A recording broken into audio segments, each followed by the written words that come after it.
This is Poonam and you are welcome to Mama's Academy. How are you all? I hope you all must be doing good. So today our topic is case. जी हाँ, ये एक requested video है जिसमें मेरे कई सारे subscriber ने case के बारे में पूछा था. तो आज हम जानेंगे what is a case. So it's a part of noun. So we'll find types of case and formation of possessive case. So let's get started. A word which indicates the grammatical function of a noun or pronoun in a sentence is called case. जी हाँ, एक word जिसके through हम किसी भी sentence में जो noun या pronoun मौजूद है उसके ग्रामेटिकल फंक्शन के बारे में समझते हैं उसे ही हम केस कहते हैं. और ये होते हैं 3 टाइप्स के. वैसे देखा जाए तो केस जो है वो 5 टाइप्स के होते थे, but in modern grammar it has been divided into 3 types of cases only. And which are those are subjective case और नॉमिनेटिव केस, ऑब्जेक्टिव केस और accusative case, and the final one is possessive case or genitive case. Now we'll first talk about subjective case और nominative case. जैसा कि नाम से ही clear है, subjective case या nominative case यानी हम सब्जेक्ट की बात कर रहे हैं. तो किसी भी सेंटेंस में जब कोई नाउन या प्रोनाउन यूज किया जाए और वो एज अ सब्जेक्ट काम करे तो उसे हम कहते हैं सब्जेक्टिव या फिर nominative case. For examples, he works hard. So over here you can find he working as subject. तो he हो गया हमारा subjective case या फिर nominative case. Reading is a good habit. Reading यहाँ पर subject के रूप में काम कर रहा है. So over here reading will be subjective case. She cooks delicious food. So over here you can see she working as subject. तो ये होगा subjective case. Now objective case और एक्यूजेटिव केस.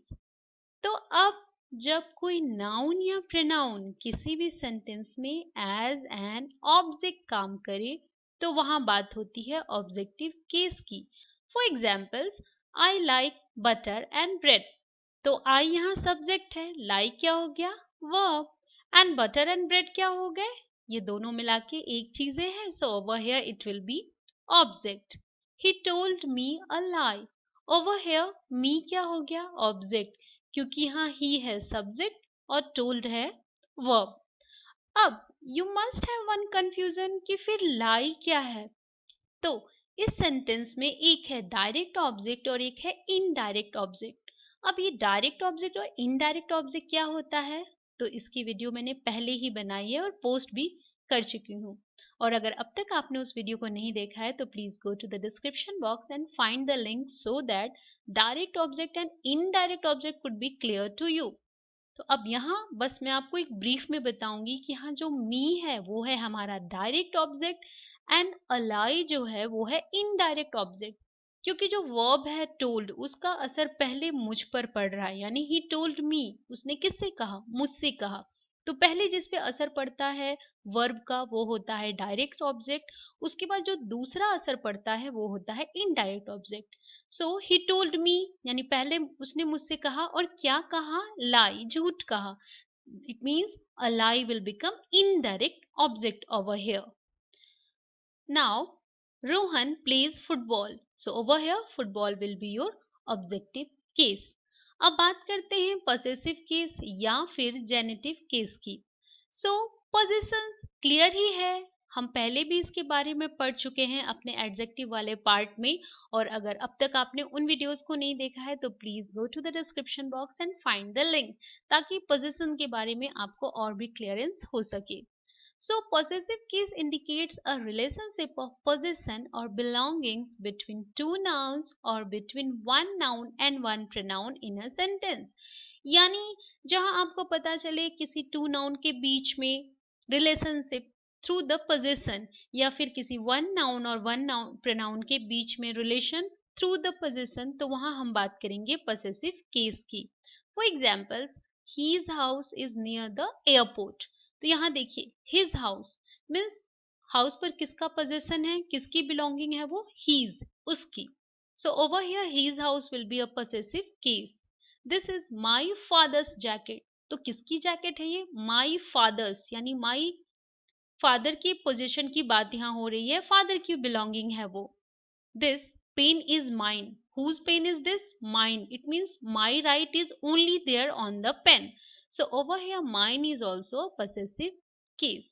अब हम जान लेते हैं कि जो प्रोनाउन है यानी आई, वी, यू, ही, ये अलग अलग केसेस में यानी सब्जेक्टिव केस, ऑब्जेक्टिव केस और पसेसिव केस में इनका जो फॉर्म है वो, जैसे सब्जेक्टिव केस में अगर आप आई लिखते हैं तो ऑब्जेक्टिव में it will become me, possessive में my and mine.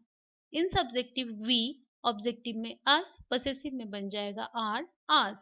In subjective you, objective में भी यू, पसेसिव में बनेगा your, yours.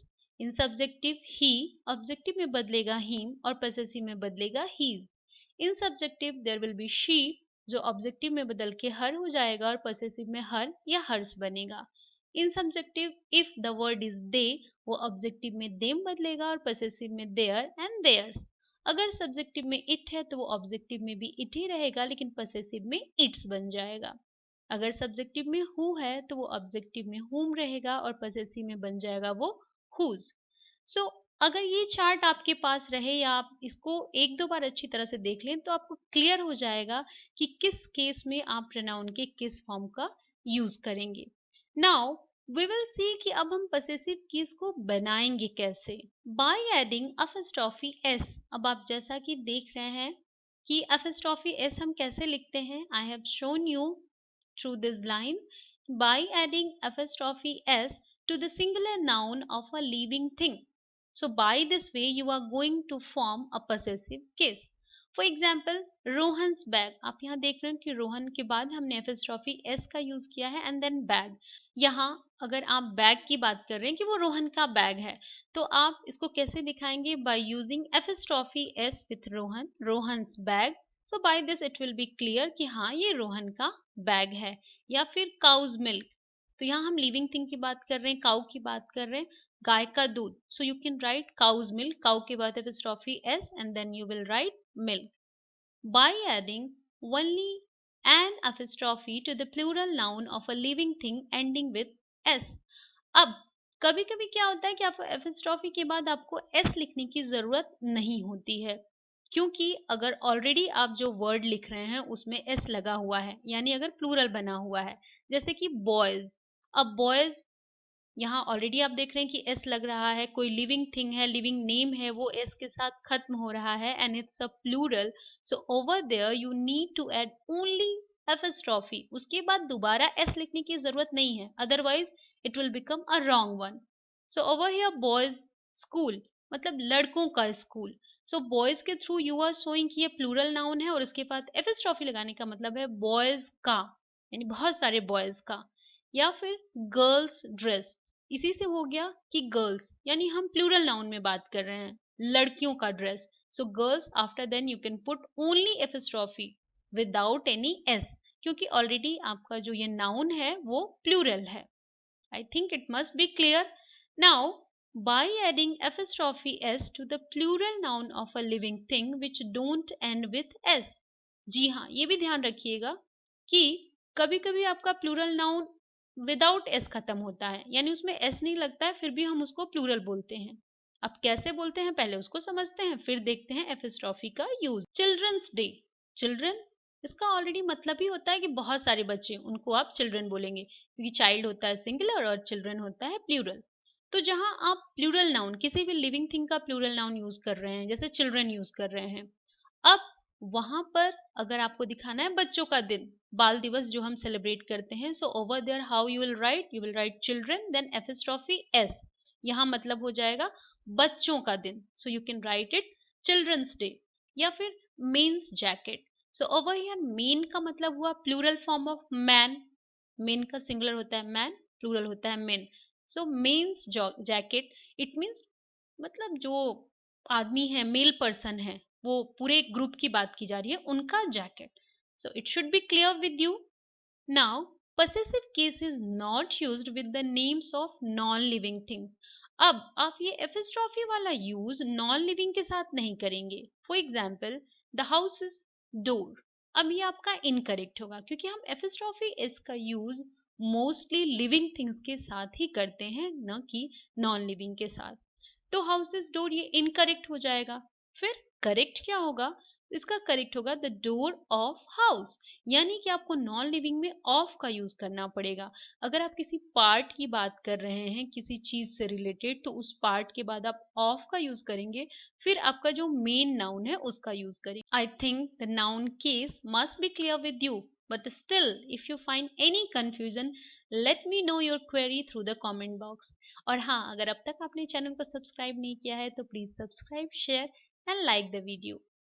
Stay connected with Mama's Academy. Stay happy and thank you.